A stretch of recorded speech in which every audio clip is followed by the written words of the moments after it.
तो हेलो नमस्कार आदाब सत श्री अकाल। Welcome to my YouTube channel Avinash sir classes. तो आज की वीडियो में हम लोग बात करने वाले हैं फाइनेंशियल मैनेजमेंट के चैप्टर 1 के बारे में, जो है लिवरेज।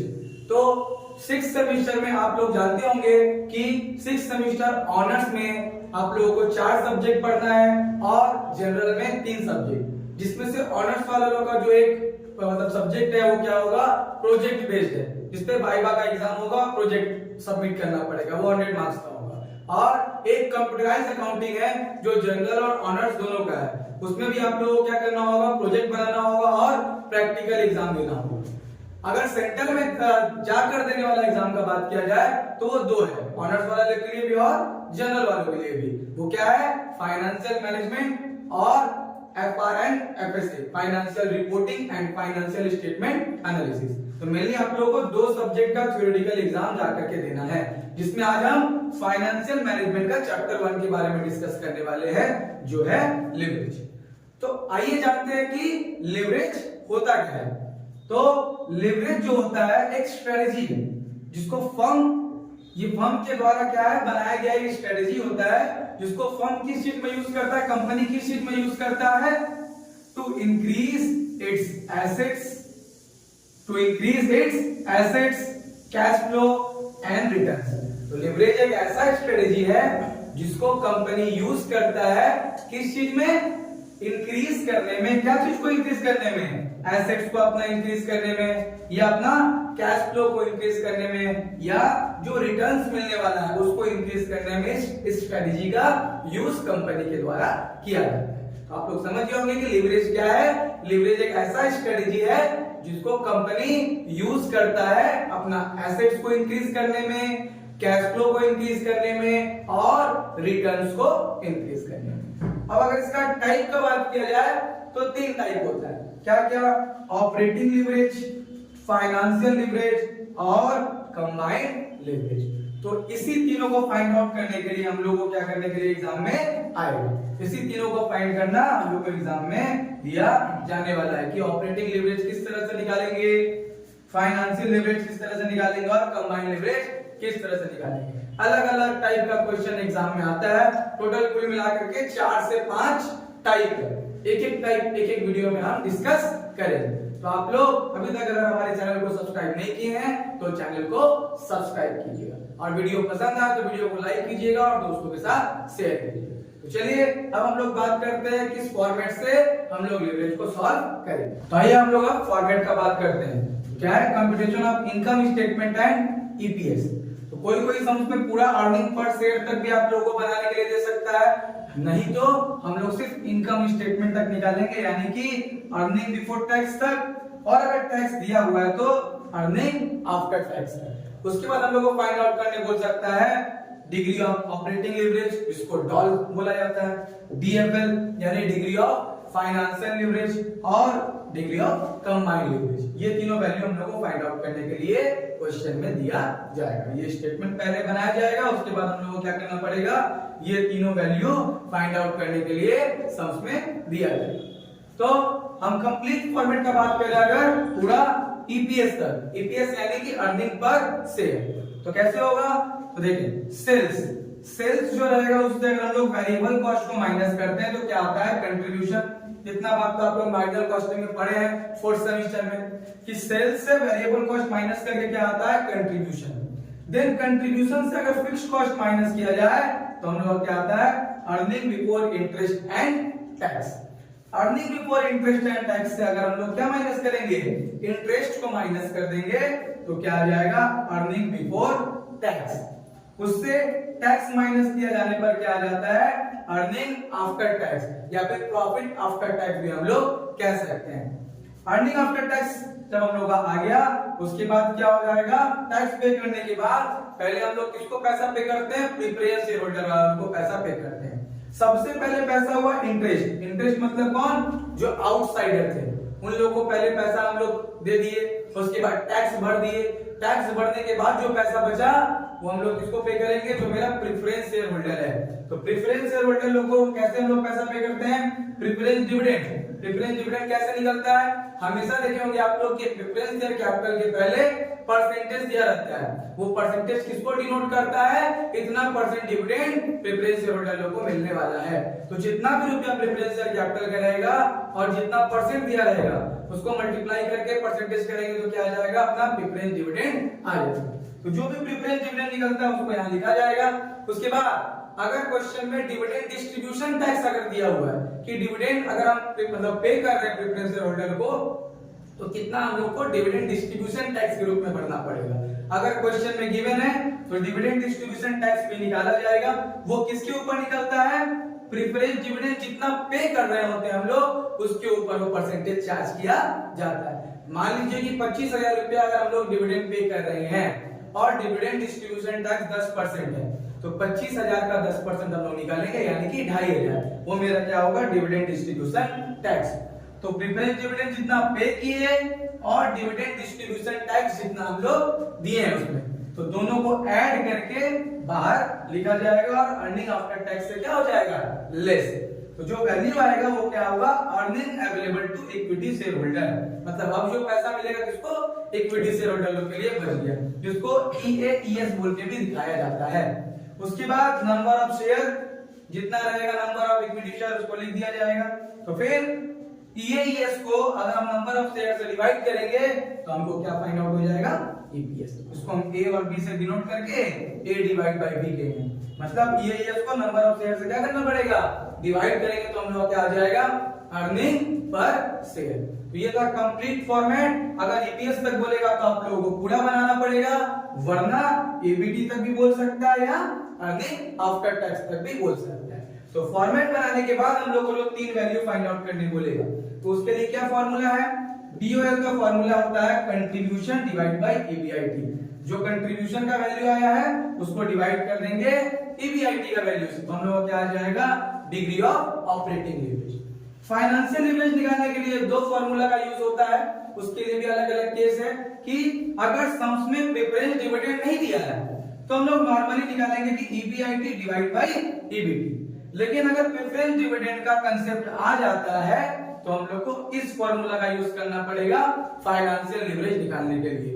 उस केस में क्या होगा? EBIT divide by EBT minus PD मतलब क्या है यहाँ पे?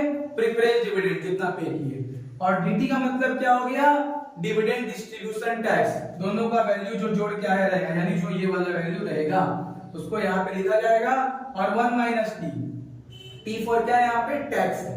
जितना भी टैक्स पे करेंगे पहले उसको डेसिमल में चेंज करके 1 से माइनस करेंगे। तो इसको यहाँ पे डिवाइड करने के बाद जो वैल्यू आएगा EBT से माइनस हो जाएगा। उसके बाद फिर हम लोग डिवाइड कर देंगे तो क्या आ जाएगा? DF।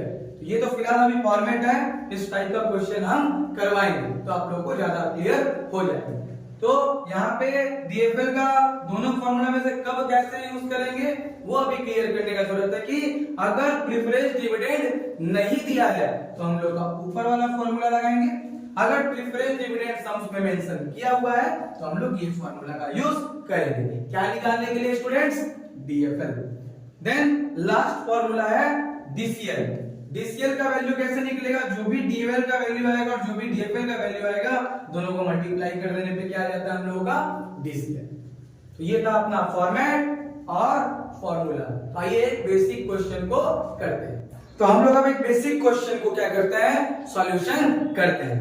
तो जो क्वेश्चन हम करवा रहे हैं वो है प्रॉब्लम नंबर 7 जो आपको स्क्रीन पे शो हो रहा होगा।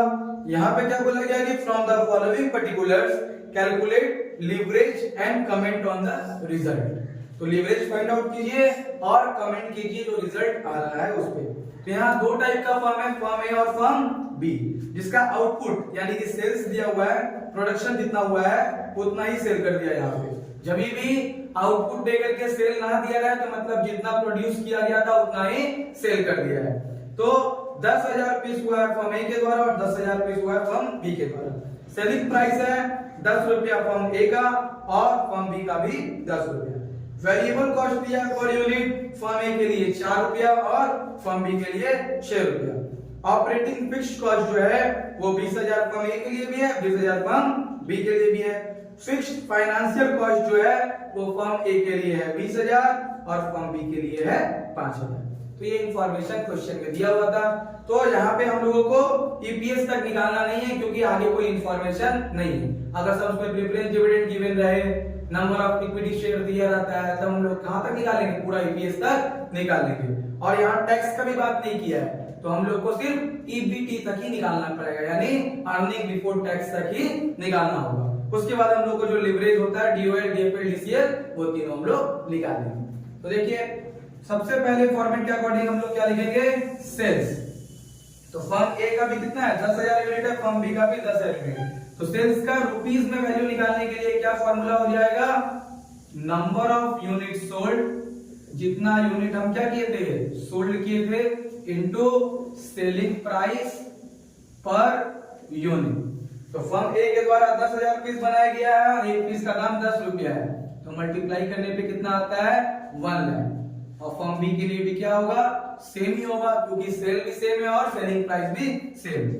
उससे हम लोग को लेस करना पड़ता है वेरिएबल कॉस्ट। सेल से हम लोग को क्या लेस करना पड़ेगा, वेरिएबल कॉस्ट। तो वेरिएबल कॉस्ट के लिए भी यहाँ पे नंबर ऑफ यूनिट सोल्ड, जितना यूनिट बेचा गया है,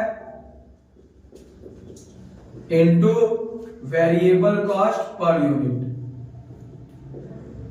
वेरिएबल कॉस्ट पर यूनिट। तो 10,000 पीस बेचा गया फर्म ए के लिए और कितना रुपया करके, 4 रुपया उसका पर यूनिट रेट है, तो 40,000 हो गया। फर्म बी का वेरिएबल कॉस्ट पर यूनिट है 6 रुपया, तो आ जाएगा अपना मल्टीप्लाई करके 60,000। तो इन दोनों को जब लेस करेंगे हम लोग तो क्या आएगा, कंट्रीब्यूशन। सेल्स से वेरिएबल कॉस्ट लेस करके क्या आएगा, अपना कंट्रीब्यूशन। 1 लाख में से 40,000 माइनस करेंगे तो कितना हो गया, 60,000, और 1 लाख में से 60,000 माइनस करेंगे तो कितना हो गया, 40,000। उसके बाद कंट्रीब्यूशन से लेस किया जाएगा फिक्स्ड कॉस्ट। कंट्रीब्यूशन से हम लोग क्या लेस करेंगे, फिक्स्ड कॉस्ट। तो फिक्स्ड कॉस्ट कितना रुपया दिया हुआ है, देखिए लिखा होगा ऑपरेटिंग फिक्स्ड कॉस्ट, दोनों का ही 20,000। तो 20,000 फर्म ए के लिए भी हो गया, 20,000 फर्म बी के लिए भी हो गया। तो माइनस करके जो वैल्यू आएगा उसको हम लोग क्या बोलेंगे, earning before interest and tax. तो कितना हो गया यहाँ पे 40,000 और यहाँ पे कितना हो गया 20,000। उससे हम लोग लेस करेंगे इंटरेस्ट, जो क्या लिख करके दिया हुआ है यहाँ पे, फिक्स्ड फाइनेंशियल कॉस्ट। तो फिक्स्ड फाइनेंशियल कॉस्ट का मतलब ही क्या हो गया, यहाँ पे इंटरेस्ट हो गया। इंटरेस्ट लिख के भी दे सकता है, फिक्स्ड फाइनेंशियल कॉस्ट लिख के भी दे सकता है, और कभी कभी डिवेंचर लिखा जा सकता है। तो डिवेंचर का जितना परसेंट रहेगा उतना परसेंट हम लोग निकालेंगे, तो क्या हो जाएगा, अपना इंटरेस्ट हो जाएगा। यहाँ पे कितना दिया फिक्स्ड फाइनेंशियल कॉस्ट, 20,000 दिया है फर्म ए के लिए और 5,000 दिया था फर्म बी के लिए। तो इस तरह से हम लोग क्या फाइंड आउट कर लिए, अपना ईबीटी, क्योंकि यहाँ टैक्स रेट वगैरह कुछ नहीं दिया हुआ है, तो हम लोग यहीं पे स्टॉप कर देंगे। अर्निंग बिफोर टैक्स कितना आया, इसका आ गया 20,000 और इसका आ गया 15,000। उसके बाद हम लोग को जो फाइंड आउट करने के लिए बोला, leverage by DOL, degree of operating leverage. तो क्या फॉर्मूला बताए थे, कंट्रीब्यूशन डिवाइड बाय ईबीआईटी। तो कंट्रीब्यूशन कितना है, तो कंट्रीब्यूशन है 60,000 और ईबीआईटी कितना है 40,000। तो 60,000 को 40,000 से अगर डिवाइड करेंगे तो आएगा 1.5। फर्म बी के लिए अगर देखा जाए तो 40,000 और ईबीआईटी कितना है 20,000, यहाँ पे कितना आएगा 2, यहाँ पे कितना आ जाएगा 2। उसके बाद डीएफएल, तो डीएफएल का दो फॉर्मूला लिखाए थे, तो यहाँ पे फर्स्ट वाला फॉर्मूला का यूज होगा क्योंकि यहाँ पे प्रेफरेंस डिविडेंड नहीं दिया हुआ है। तो डीएफएल के लिए फॉर्मूला क्या यूज होगा, ईबीआईटी डिवाइड बाय ईबीटी। तो ईबीआईटी कितना है, ईबीआईटी हम लोगों का दिया हुआ है 40,000 और ईबीटी कितना है 20,000। दोनों को डिवाइड किया जाए तो कितना आ जाएगा 2। फर्म बी के लिए 20,000 डिवाइड बाय 15,000, इसमें होगा 1.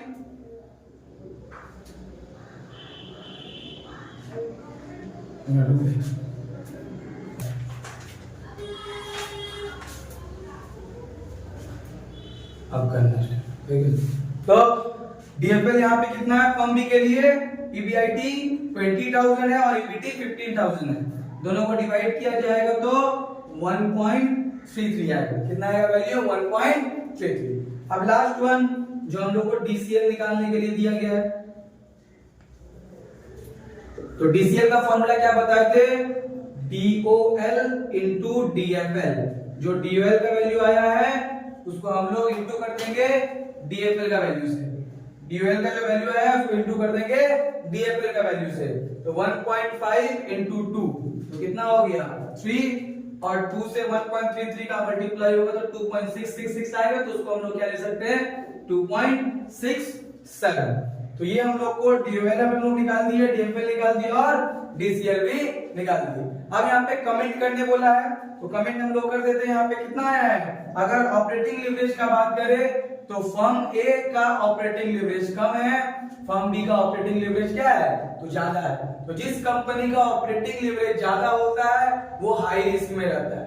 उसका रिस्क क्या होता है? उस फर्म का रिस्क हाई होता है। यहाँ पे हम लोग कमेंट लिख देते हैं।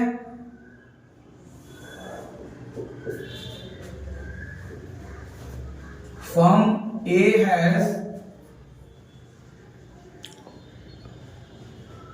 low operating leverage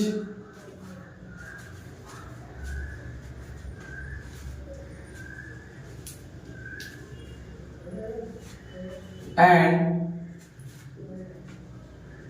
Firm B has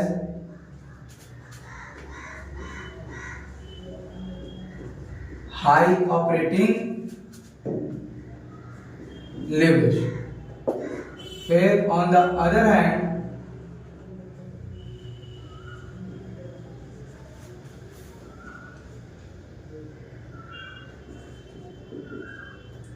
financial leverage of A is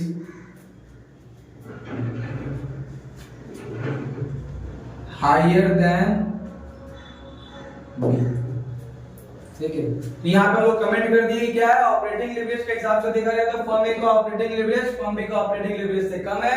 अगर फाइनेंशियल लिवरेज के हिसाब से देखे तो फर्म ए का फाइनेंशियल लिवरेज जो है वो फर्म बी से क्या है? ज्यादा है। तो इस तरह से हम लोग का एक पहला और बेसिक क्वेश्चन हम लोग क्या किए? कंप्लीट किए। अगर आप लोगों को वीडियो पसंद आया हो तो वीडियो को लाइक कीजिएगा और अपने दोस्तों के साथ शेयर कीजिएगा। इसका जितना भी टाइप का मतलब और भी क्वेश्चन होगा वो सब आप लोग को पार्ट बाय पार्ट सॉल्व करवाया जाएगा। Thank you.